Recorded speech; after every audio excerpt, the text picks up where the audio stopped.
bonjour. Donc encore une fois, je vous envoie ce petit live du Mexique. Et là, je suis en plein dans les vagues. Les vagues du Mexique. Puis, une des choses qu'on a pu faire pendant qu'on était ici, et qui a été un privilège, c'est qu'on a pu faire de la plongée sous-marine. Maintenant, pas de la plongée sous-marine nécessairement complète, juste avec des masques. On était dans des endroits où il y avait des poissons, puis juste ici dans la mer en arrière de moi, on a eu l'occasion d'aller dans le fond de l'eau. Puis c'est toujours quelque chose que j'ai bien apprécié dans ma jeunesse, lorsqu'on allait dans les Caraïbes, tout ça, c'était de m'en aller dans le fond de l'eau, d'expérimenter le silence, d'expérimenter la paix, d'expérimenter vraiment d'être totalement là, uni avec la mer et avec le monde aquatique. Puis c'était vraiment toute une expérience, même dans notre piscine creusée quand j'étais jeune. Je me souviens d'avoir fait ça quand même à quelques reprises. Et comment c'était une bénédiction de sortir du monde, si on pourrait dire, sortir des tracas du monde. Et de pouvoir juste aller dans le fond, puis juste relaxer, changer d'air.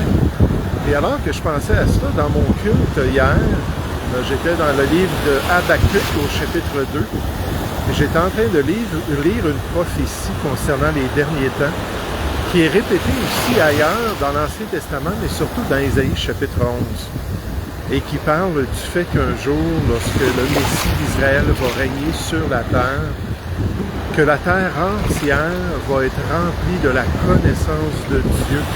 Là, ça dit comme le fond de la mer est rempli des eaux qui les couvrent. Il y a cette idée-là d'être dans le fond de la mer, cette idée-là d'être totalement uni avec le monde aquatique, et les vagues sont plus fortes que je m'attendais. Mais cette réalité-là qu'un jour, il va y avoir une expérience extraordinaire qui attend les croyants.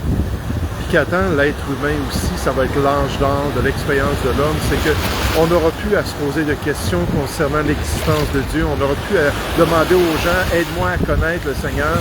Et là, on nous dit que tout le monde va connaître Dieu. Parce que Dieu, dans la personne du Seigneur Jésus, va être visible, et on va pouvoir l'expérimenter pleinement, et on va pouvoir le côtoyer sur la terre. Puis comme les eaux, on est unis avec les eaux, on est rempli de l'expérience aquatique, on est unis entièrement avec le monde aquatique. Quelle paix ça donne, quelle joie, quelle tranquillité. De la même manière, là, on va être unis parfaitement avec Dieu. Et quelle expérience merveilleuse, ça dit qu'il ne se fera ni tort, il ne fera ni injure dans ce monde merveilleux.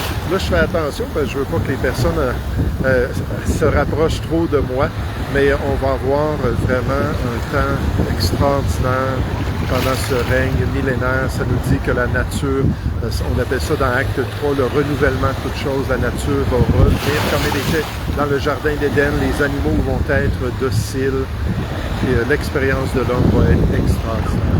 Donc, je remercie le Seigneur pour cette belle prophétie biblique et ce bel avenir qu'il nous réserve.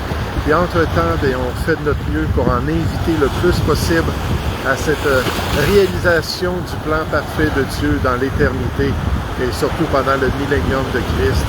Et quand la terre va être remplie de la gloire de l'Éternel. Et bonne soirée à tous.